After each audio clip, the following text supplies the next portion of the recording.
The sun rose softly over Maplewood Estates, a quiet suburban neighborhood that prided itself on neat lawns, polite smiles, and an overzealous HOA board that made sure every trash bin was rolled in by 5:00 p.m. sharp.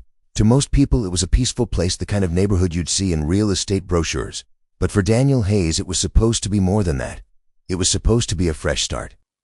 Daniel was a police officer, 12 years on the force, known for his calm under pressure and steady moral compass.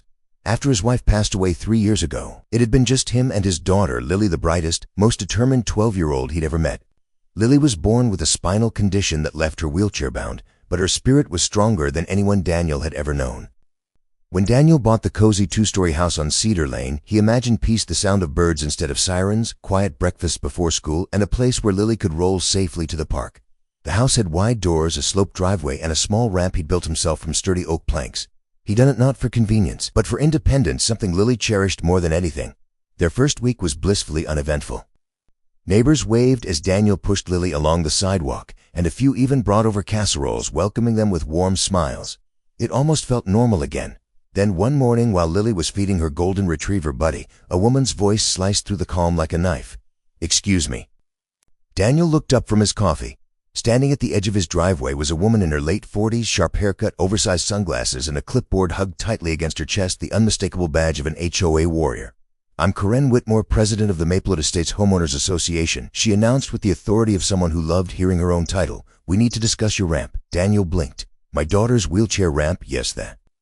Her lips pressed into a thin, practiced smile. "Yes, not in compliance with our exterior aesthetic standards. It doesn't match the neighborhood's design code. You'll need to file for HOA approval and possibly remove it until it's approved."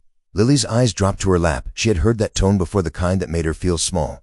Daniel kept his cool, his years of training kicking in. "Mom," he said evenly, "this ramp is necessary for my daughter's mobility." "It's built safely, and I'm not questioning its safety," Corinne interrupted, lifting her chin. "I'm questioning its appearance." "Rules are rules, Mr. Hayes. We can't make exceptions." Just because she paused, glancing briefly at Lily's chair. "Someone has special needs." Daniel felt something shift inside him, a quiet, cold anger, but he said nothing. "Not yet." "Understood," he replied simply. "I'll look into it."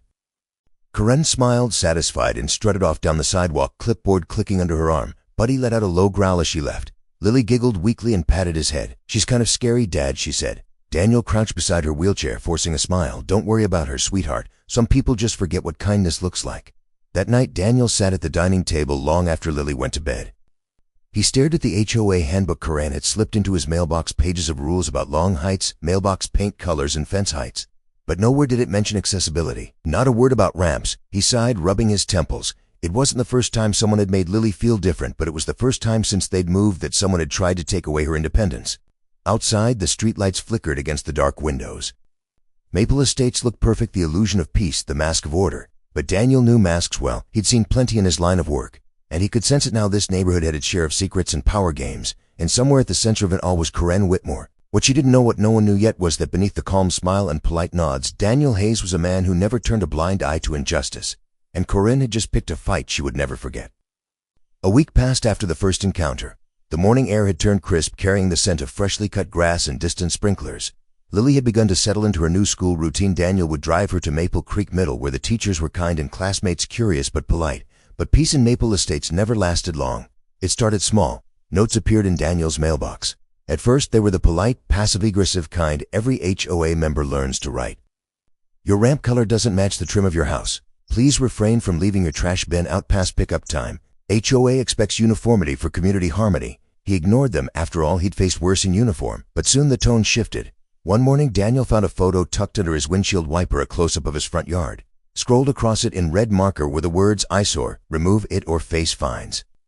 That evening, as Daniel loaded Lily's wheelchair into the trunk, she looked up and asked, "Dad, why do people stare at our ramp?" He froze, heart sinking. "Who's staring, sweetheart?" She pointed toward the street. Corinne stood on the opposite sidewalk, pretending to inspect a row of hedges while whispering to another neighbor. Both of them shot glances toward the Hayes house, murmuring behind tight smiles. Daniel smiled back at Lily, keeping his voice calm. "Don't worry about them. They're just curious."